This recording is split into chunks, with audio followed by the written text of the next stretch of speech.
আজই ডাউনলোড করুন আর এনজয় করুন আপনার পছন্দের শো। এই বিয়েটা হলে না তোমার মেয়ের আত্মাটা একটু মরে যাবে। দাঁড়া অপু, অপু দাঁড়া। কি বললি তুই? কি বলছিস কি তুই? হিন্দুলের সঙ্গে তোর বিয়ে, আর তুই বলছিস তুই ওদের চিনিস না? বিয়েটা এখনো হয়নি মা, শুধু কথা হয়েছে। তো কথার কোনো দাম নেই আমাদের? তাহলে তোমাদের কথাটুকু বলো, ওদের কি মাঝখানে কেন বারবার টানছো? খুব চ্যাটাক চ্যাটাং কথা বলছিস কিন্তু অপু। দুটো পরিবারের মধ্যে কথা হয়েছে, ওরাই তোর ভবিষ্যৎ। আমি এখনো বলছি, আবারও বলবো, ওরা আমার কেউ নয়, সত্যি কেউ নয়। তুমি আর বাবা অবধি ব্যাপারটা ঠিক আছে, কিন্তু ওদেরকে সবসময় সব কথার মাঝখানে টেনো না। হ্যাঁ, তা আমি আর তোর বাবা মিলেই তো বিয়েটা ঠিক করেছি নাকি? আমি আজকে একটা কথা বলছি না, আমার যদি অন্য কারোর সাথে বিয়েটা হয়ও, সেইখানে শুধু আমার শরীরটা যাবে, মনটাও নয়, আত্মাটাও নয়। বড় বড় কথা শিখে গেছিস না? থাপ্পড় মারবো, সব যাবে, শরীর আত্মা সব যাবে, সব যাবে। আমার তো খুব রাগ হচ্ছে, তাই না তোমার? তুমি আমাকে মারতে পারো, বকতে পারো, যা খুশি তাই করতে পারো, কিন্তু তাও একটা কথা তুমি শুনে রাখো, মাথা ঠান্ডা করে ভেবে দেখো মা, এই বিয়েটা হলে না তোমার মেয়ের আত্মাটা একটু মরে যাবে, শেষ হয়ে যাবে। অপু, অপু শোন অপু, আমার যদি অন্য কারোর সাথে বিয়েটা হয়ও, সেইখানে আমার শরীরটা যাবে, মনটাও নয়, আত্মাটাও নয়। অত শত বুঝি না রে অপু, অত শত বুঝি না।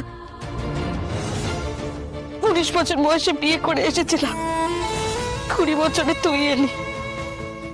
সারা জীবন শুধু স্বামী সন্তান নিয়ে সংসার করে গেছি, সবার খুশির কথা ভেবেছি, নিজের কথা ভাবার সময় পাইনি রে মা। নিজের মন, নিজের আত্মা, এসব নিয়ে আমি কোনোদিনও ভাবার সময় পাইনি। তুই পারছিস, আমি পাইনি।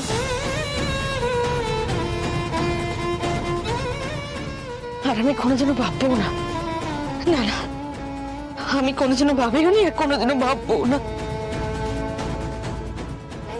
আমি বুঝতে পারছি না তোর সমস্যাটা কোথায়। ভালো ছেলে, ডাক্তার, নির্জন যার সংসার করবি, বিদেশে থাকবি, টাকা খাওয়ার কোনো চিন্তা থাকবে না, আর কি চাই একটা মেয়ে? তা না, আর্য স্যারের কি শুধু বয়স? ওইরকম একটা বড় পরিবারে আমাদের বাড়ির মেয়ে তুই থাকতে পারতিস না অপু। তখন ভালোবাসা টালোবাসা সব ভুলে যাবি মা, কেন বুঝতে পারছিস না? আর্য আজকে বুঝতে পেরেছে যে অপর্ণার বাড়িতে ওকে নিয়ে সমস্যা আছে। তুমি বড্ড অল্পেতেই খুশি হয়ে যাচ্ছ না ম্যাডাম? অল্প কিঙ্কর, এটা আমার কাছে অনেক অনেক। হ্যাঁ, কিন্তু সবসময় আমরা যেটা চাই সেটা কি হয়? তোমায় তো দেখে মনে হচ্ছে না তুমি খুশি বলে। আমি এত তাড়াতাড়ি খুশিও হই না, দুঃখিতও হই না। আমার অভিধানে পিকচার সব সময় বাকি থাকে। পিকচার এখনো বাকি আছে, জানো তো, অনেক বাকি আছে, এখনো তো হ্যাপি এন্ডিং হয়নি।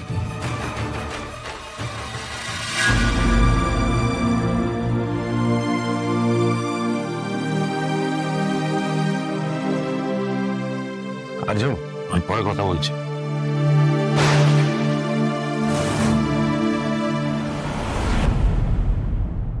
ওই তো অপু এসে গেছে। কাজ তো ভালো, কিন্তু বাড়িতে পুজোর দিনও এত কাজ নিয়ে ব্যস্ত থাকা, এটা আবার কাজের কথা না। যাই হোক, করে নি, এরপর তো বিদেশে গিয়ে গুছিয়ে সংসার করবে। না, ও ওখানে গিয়ে কোনো কাজও তো করতে পারে।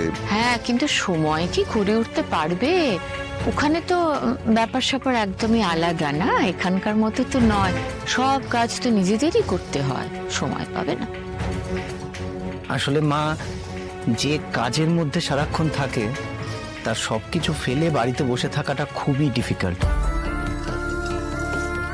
বাড়ির সব কাজকর্ম করে, রান্না বান্না করে, সব দায়িত্ব সামলে তারপরে কি আর চাকরি করার সময় পাবে?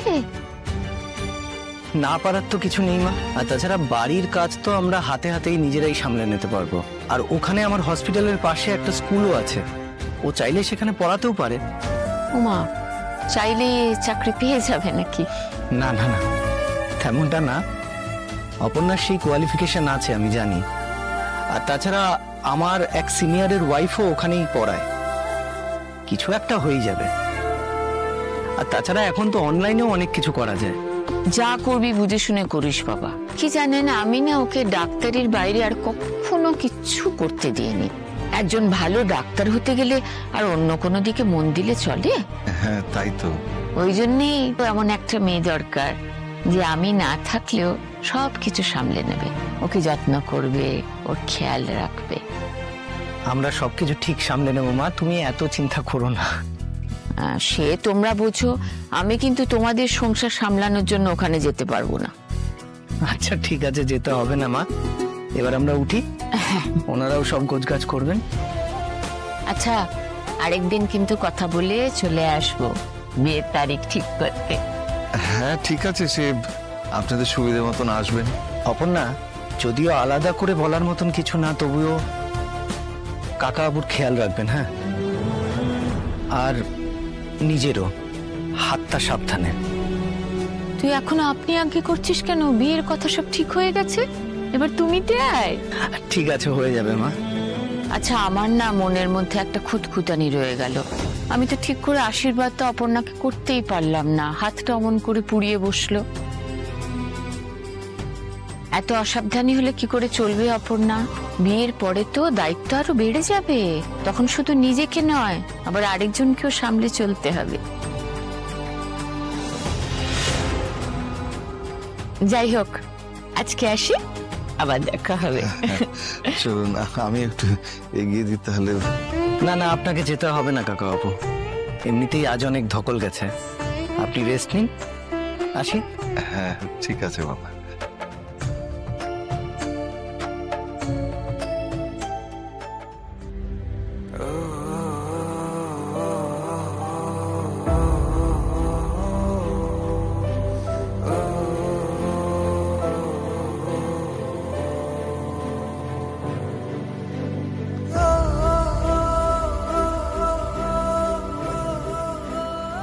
এই মানুষটা থাকতে তোমাকে অন্য কারোর সঙ্গে কেউ বিয়ে দিতে পারবে না।